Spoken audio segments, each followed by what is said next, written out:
오늘은 여호수아 1장을 마음에 새기기 원합니다. 먼저 간단하게 여호수아 1장의 배경을 살펴보는 것이 중요합니다. 1장 1절의 말씀입니다. 여호와의 종 모세가 죽은 후에 여호와께서 모세의 수종자 눈의 아들 여호수아에게 말씀하여 이르시되, 1절을 보면 아주 중요한 말씀이 나오는데 그것은 모세가 죽은 후에입니다. 그때가 바로 오늘 본문의 말씀이 여호수아에게 주어진 역사적 시점입니다. 하나님께서는 이스라엘을 애굽의 종살이로부터 구원하셨습니다. 그러나 출애굽은 그 자체가 목적은 아니었고 하나님께서 그들의 조상들에게 약속하신 것을 성취하시기 위한 출발점이었습니다. 다시 말해 이스라엘이 하나님께서 약속하신 땅에 입성해서 그곳을 정복하고 그곳에 정착하는 것이 하나님께서 이스라엘을 애굽에서 구원하신 우선적인 목적이요 그들에게 부여된 사명이었습니다. 이제 이스라엘은 모세를 지도자로 40년간 광야의 세월을 거쳐 하나님께서 약속하신 땅이 보이는 곳까지 오게 되었습니다. 이 시점은 이스라엘에게 있어서 출애굽 이후에 어느 때보다 중요한 시점이었습니다. 왜냐하면 지금까지는 준비 과정이라고 할 수 있는데 이스라엘은 준비 과정을 마치고 본격적으로 그 땅을 정복함으로 하나님의 약속한 것을 이루어 드리는 시점에 서 있기 때문입니다. 이 중요한 순간에 탁월한 지도자였던 모세가 죽고 여호수아가 바톤을 이어받는 지도자의 교체가 이루어졌습니다. 한 공동체의 리더십이 성경의 저자는 본문의 시점을 여호와의 종 모세가 죽은 후에라고 분명히 밝히고 있습니다. 이 시간적 배경은 본문을 이해하는 데 중요한 단서를 제공하는 것이죠. 교체는 기대의 순간이기도 하지만 위기의 순간이기도 합니다. 이런 리더십이 교체를 통해 더 큰 발전을 이룰 수도 있지만 위기와 혼란을 경험할 수도 있습니다. 모세는 출애굽을 하는 과정에서부터 지금까지 40년을 이끌어온 탁월한 믿음의 지도자이었습니다. 그런 지도자가 그렇게 중요한 상황에서 그들을 떠났다는 것은 위기의 순간이 아닐 수 없습니다.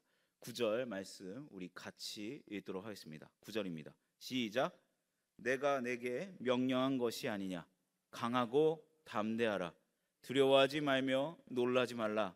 내가 어디로 가든지 내 하나님 여호와가 너와 함께 하느니라 하시니라. 오늘 본문에서 하나님께서 여호수아에게 내가 모세와 함께 하였던 것처럼 너와 함께하고 이미 약속하신 그 땅을 정복하게 할 것이다. 두려워 말고 놀라지 말라. 마음을 강하게 하고 담대히 하라 라고 말씀하시는 것을 보면 모세의 사후에 여호수아와 이스라엘 백성들에게 두려움이 컸던 것은 분명합니다.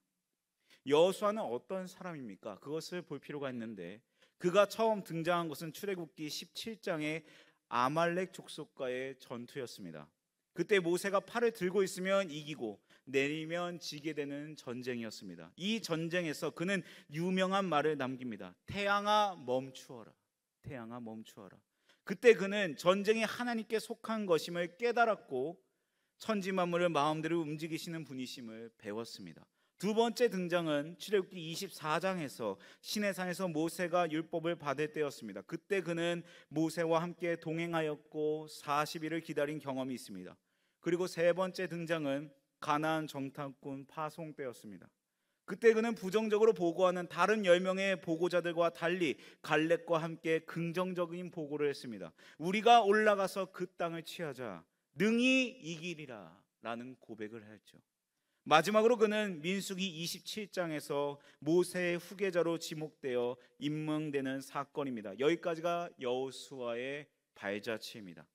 많은 사람들이 불가능하게 생각하였던 상황에서도 갈렙과 함께 위대한 믿음의 고백을 함으로 가나안 땅을 밟은 사람입니다. 그는 여러 가지 사건을 이미 경험한 사람입니다. 그러한 여호수아였지만 강하고 담대하라. 두려워하지 말며 놀라지 말라고 하시는 것으로 보아 그는 두려움 가운데 있었습니다.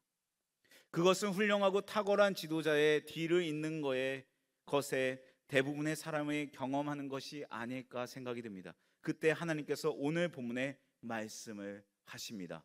2절, 3절의 말씀입니다. 내 종 모세가 죽었으니 이제 너는 이 모든 백성과 더불어 일어나 이 요단을 건너 내가 그들 곧 이스라엘 자손에게 주는 그 땅으로 가라. 내가 모세에게 말한 바와 같이 너희 발바닥으로 밟는 것은 모두 내가 너희에게 주었노니. 말씀드린 것처럼 이때가 중요하면서도 위기의 시간이지만 하나님께서 아주 담담하게 그리고 단도직입적으로 말씀하십니다. 가라, 가라, 가라. 즉 전쟁을 시작하라고 말씀합니다. 그 이유가 무엇입니까? 하나님께서 주실 것이기 때문입니다. 2절에서는 내가라고 하면서 하나님 자신을 강조하고 있습니다. 또한 3절을 보면 미래의 일이지만 과거로 표현하고 있습니다. 미래에 있을 일이지만 시제로 보면 과거로 표현하고 있어요. 이렇게 미래의 일을 과거의 용법으로 표현하는 것을 예언적 과거라고 말합니다. 너무나 확실한 미래의 일을 이야기할 때 쓰이는 히브리어 방식의 표현이죠. 5절을 같이 읽도록 하겠습니다. 5절입니다. 시작. 내 평생에 너를 능히 대적할 자가 없으리니 내가 모세와 함께 있었던 것 같이 너와 함께 있을 것임이니라. 내가 너를 떠나지 아니하며 버리지 아니하리니.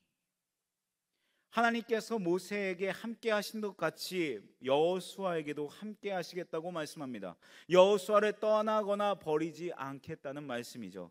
1절에서 5절이 무엇을 강조하고 있습니까? 위기와 두려움을 느끼고 있는 이스라엘에게 하나님께서는 가나안 정복은 이스라엘이 싸움을 통해서 쟁취하는 것이 아니라 궁극적으로 하나님 자신이 주시는 것임을 거듭 강조하고 있습니다.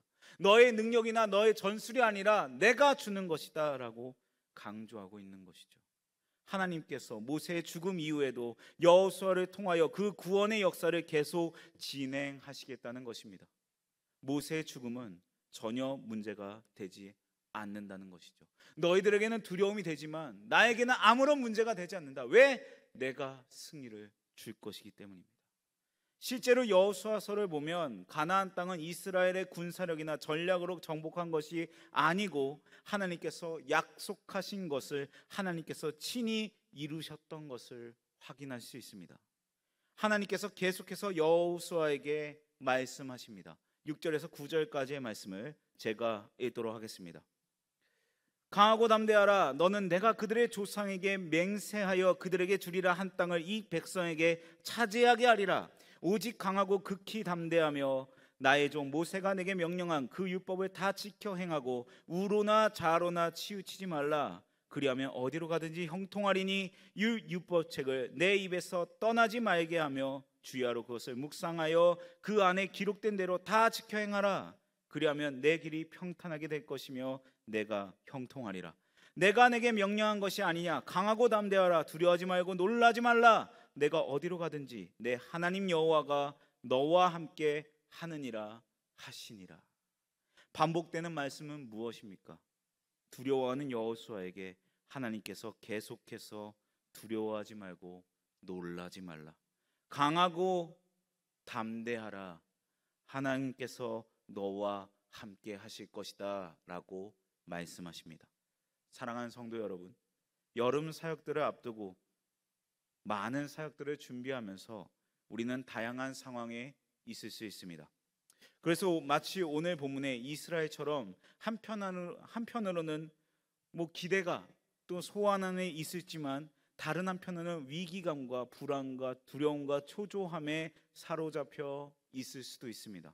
어떤 분들은 지금 사방으로 우겨싸임을 당하는 진퇴양난의 어려운 가운데 힘든 시간을 보내는 분들도 계실 수 있습니다. 많은 일들을 내 앞에 닥두고 또한 여름 사역들을 진행한 이 시점에 우리가 어떤 상황이 있든지 우리 모두가 꼭 품어야 할 말씀 가운데 하나가 오늘 본문의 말씀입니다. 하나님은 지금도 우리 모두에게 두려워하지 말라, 놀라지 말라, 강하고 담대하라. 내가 모세와 함께 하였던 것처럼, 여호수아와 함께 하였던 것처럼, 다윗 그리고 바울과 함께 하였던 것처럼 내가 너와 함께 할 것이다 라고 말씀합니다. 항상 우리와 함께 하시는 하나님, 그 하나님께서 우리를 인도하시고 도와주시기 때문에 인간적인 관점에서 그 상황에 전혀 소망이 보이지 않는다고 할지라도 두려워하거나 놀라지 않고 우리와 함께 하시는 하나님을 바라볼 수 있는 것입니다. 오늘 본문을 보면 하나님께서 승리를 주시지만 승리를 위해서 이스라엘이 할 일이 있음을 분명히 말하고 있습니다. 그것은 두 가지입니다. 그것이 무엇일까요? 먼저 율법을 지켜 행하는 것입니다. 7절, 8절의 말씀을 우리 같이 읽도록 하겠습니다. 7절, 8절입니다. 시작. 오직 강하고 극히 담대하여 나의 종 모세가 내게 명령한 그 율법을 다 지켜 행하고 우로나 좌로나 치우치지 말라. 그리하면 어디로 가든지 형통하리니 이 율법책을 내 입에서 떠나지 말게 하며 주야로 그것을 묵상하여 그 안에 기록된 대로 다 지켜 행하라. 그리하면 내 길이 평탄하게 될 것이며 내가 형통하리라. 이스라엘이 전쟁에서 승리하기 위해서 그들이 해야 할 가장 중요한 일은 율법을 지켜 행하는 것이었습니다. 실제적으로 이스라엘이 전쟁에서 승리한 것은 말씀대로 순종할 때였습니다. 아무리 쉽게 이길 수 있는 상대라고 할지라도 하나님의 명령을 어기면 굴욕스러운 패배를 경험했습니다. 그런데 순종하기 위해서 그들에게 필요한 것이 있음을 오늘 본문은 말합니다. 하나는 극히 강하고 담대한 마음 자세입니다. 7절에서 오직 강하고 극히 담대하여 라고 말씀합니다. 말씀의 순종을 위해 전제되어야 할 것이 강하고 담대한 마음이라는 것이죠. 이것은 오늘날 우리에게도 그대로 적용됩니다. 때로는 하나님의 말씀과 뜻에 절대적으로 순종하는 삶이 인간적인 관점으로 볼 때 어리석게 보이고 답답하게 느껴질 때가 있습니다. 때로는 말씀대로 하면 많은 손해를 당할 것처럼 생각될 수도 있습니다. 그때 우리는 자주 자신을 합리화하면서 하나님의 뜻을 저버리기도 합니다. 사람들의 평가와 판단을 뛰어넘어 하나님께 절대적으로 순종하는 삶을 살기 위해서는 우리에게 필요한 것이 바로 강하고 극히 담대한 마음입니다. 우리가 이 강하고 극히 담대한 마음이 없다면 지켜 행할 수 없는 것이죠. 두 번째, 율법책을 입에서 떠나지 말게 하고 주야로 묵상하는 것입니다. 8절을 보면 율법책을 내 입에서 떠나지 말게 하며 주야로 그것을 묵상하여라고 말씀합니다. 말씀을 입에서 떠나지 않게 한다는 것은 말씀을 계속 읽는다는 것을 의미하고, 묵상한다는 것은 말씀을 거울 삼아 자신의 삶을 말씀에 비춰보는 것을 의미합니다. 그러니까 단지 형식적으로 읽는다거나 단지 지적으로 아는 것에 그치는 것이 아니라 말씀을 내 생활에 적용하는 것을 말하고 있습니다. 늘 말씀을 묵상하고 깨닫게 하시는 대로 강하고 담대한 마음으로 실천하십시오. 우리가 절대적으로 하나님의 뜻과 말씀에 순종할 때 역사를 주관하시는 하나님께서 인도하실 줄을 믿습니다. 하나님의 말씀에 믿음과 용기를 회복한 여호수아는 하나님께 아멘 하였습니다. 처음에는 두려움과 떨림이 있었지만 이제는 백성들의 지도자들을 모아놓고 믿음의 선포를 합니다. 11절 말씀 우리 같이 읽도록 하겠습니다. 시작. 진중에 두루다니며 그 백성에게 명령하여 이르기를 양식을 준비하라. 사흘 안에 너희가 이 요단을 건너 너희의 하나님 여호와께서 너희에게 주사 차지하게 하시는 땅을 차지하기 위하여 들어갈 것임이니라 하라. 여기에서 두 가지를 선포합니다. 하나는 양식을 준비하라는 것이죠. 그런데 여기에서 양식은 전쟁을 위한 군량미가 아니라 일반적으로 살아가면서 또는 여행하면서 먹을 음식을 의미합니다. 그러니까 이스라엘에게는 가나안의 전쟁이 일종의 여행과 같은 것이죠. 여호수아는 하나님께서 그렇게 이루실 것을 믿었습니다. 다음으로 백성들에게 선포하라고 말합니다. 그리고 18절에 보면 그들이 여호수아의 말에 적극적으로 따르는 것을 볼 수 있습니다. 하나님께서 허락하신 약속을 성취하기 위해서 또 한 가지 그들에게 필요한 것이 있었습니다. 그것은 바로 14절 말씀입니다. 14절 말씀 같이 읽도록 하겠습니다. 시작. 너희의 처자와 가축은 모세가 너희에게 준 요단 이쪽 땅에 머무르려니와 너희 모든 용사들은 무장하고 너희의 형제보다 앞서 건너가서 그들을 돕되. 여호수아가 요단 동편에 그들의 정착지를 정한 루벤, 갓, 므낫세 반지파에게 협력을 당부하고 있습니다. 그리고 16절에서 18절에서 그 백성들이 여호수아의 말에 전적으로 동의합니다. 어떤 분들은 르우벤 지파와 갓 지파, 므낫세 반지파의 군사력이 뛰어났기 때문에 그들의 도움이 필요해서 여호수아가 그렇게 명령했다고 말하기도 합니다. 결코 그렇지 않습니다. 사실 두 지파 간에 도움이 절대적으로 필요한 것은 아니었습니다. 전쟁은 하나님께서 하시는 것이었고 하나님께서 이루시는 것이기 때문이죠. 그러면 왜 그들에게 전쟁에 동참하라고 했나요? 그것은 한마디로 하면 앞으로 전쟁을 위해서, 그리고 앞으로 가나안 생활을, 신앙생활을 하기 위해서 그들에게 가장 필요한 것 가운데 하나가 공동체 의식이었기 때문입니다. 이미 그들이 살 영토를 얻었다고, 문제가 없다고, 공동체 안에 다른 지체들에게 일어나는 일에 나 몰라 해서는 안 되고, 함께 싸우고 함께 고생하고 함께 안식을 누려야 한다는 것이죠. 실제로 하나님께서는 늘 이스라엘이 공동체라는 사실을 알려주시기를 원했습니다. 한 사람의 잘못으로 나라 전체에 어려움이 있는가 하면 한 사람의 믿음이 공동체를 살리는 일도 있었습니다.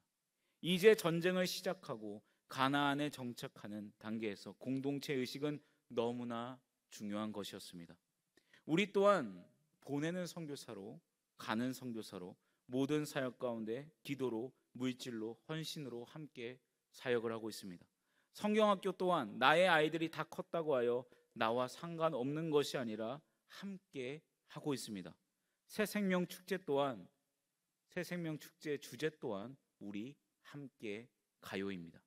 이 함께라는 단어를 우리 다시 한번 마음에 새기기를 간절히 소망합니다. 오늘 본문은 두려워 말고 강하고 담대하라고 말씀합니다. 우리가 어떠한 사역을 감당하든지 어떠한 상황 가운데 있든지 오늘 본문을 늘 묵상하면서, 말씀을 늘 묵상하면서 강하고 담대함으로 말씀에 순종하라고 명령합니다. 그리고 공동체 의식을 가지고 살라고 말씀합니다. 이 말씀을 붙들고 기도하고 나올 때 우리에게 맡겨진 사명을 신나게 감당하게 될 줄 믿습니다. 기도하겠습니다.